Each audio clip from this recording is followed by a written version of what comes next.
زه به تا ته یو وصیت وکړم زه مړه شم ټولو ته ووایه دا زما ویډیوګانې ډیلیټ کړې زرالي ته ما ته یو وصیت وکړم زه مړه شم ټولو ته ووایه دا زما ویډیوګانې ډیلیټ کړې تیرې کړې موږ نهارې تیرې کړې نو ما ته ورځ رایاده شي چې زه کله په کور کې بایا عزت ناسته وم صحیح شوه زما مخ چا نه ولیدلی زه خو د شیرو نه ټک ټوکره نه وم که نه زه خو د شیرو نه داسې نه وم که نه زه به هم د چا لورم د چا به خورم په کور به ناسته وم خو دې خېټې له خو ماله چا را نه وړه چې دا واخله ته پرې روټۍ وخوره ټول ویل لا دا لرې کوي داسې دي هغسې دي خپله دی کوي خپله دی کوي خپله چې اوس یې خپله کوو دا هم په خلکو بد لګي وایي دا یې ولې په خپله کوي مړه لږ ویر وکړه جمعت جان وایي ته لږ ویر وکړه کاشي دې ویر ته ګوره ښه ویر وکړه چې زه مړه یم ته څنګه جاړې به ما پسې ګرامانې زه به ټولې داسې ژوړم ستا وای ګرامانې وای ګرامانې وای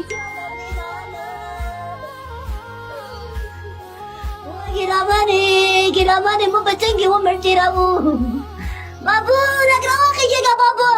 خبره پکې کوه که نه چې ته په ډېرو خلکو ته دوکې ورکړې وي ته په خدای ته ته جواب ورکړې ستا غوندې دلګانو نه زه ډېره ښه یم ستا نه ما کې ډېر غیرت دی په تا کې څه شی دي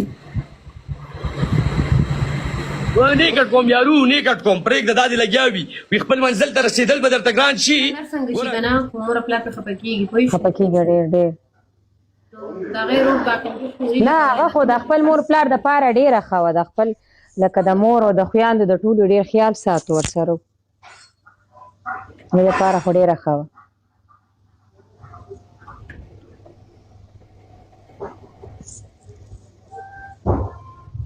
اولاد څومره خراب شي که نه چرسي پوډري دي ولې نه اولاد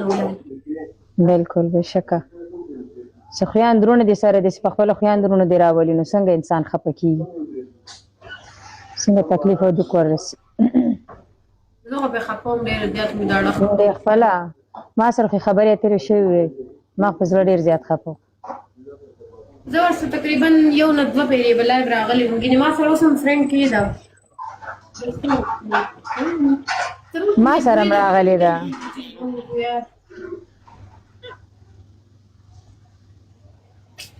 الله دې وبخښي الله دې هغه دنیا ښایسته کړي د دې په خوږو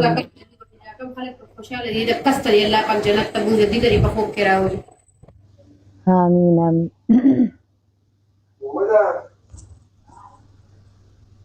او هغې سره لانجه ختمه شوه هغه ښځې سره چا سره نه نه هغې سره زما خپل داسې لانجې مانجې نشته هغې سره زما خپل قانوني کاروایي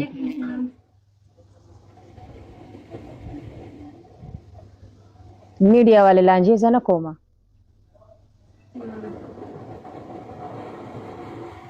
چې زموږ نمبر یادې نو ستاسو به هم نمبر یې که نه تاسو پخې ویزې اخیستې د دنیا ستاسو د ښکاري 5 منټ ویزې دي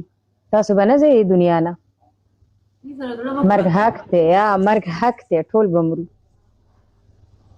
ویلکم یار زه دې خلکو سره بیخي زړه نه خورم بلکل مسخانه خو لیټ شوې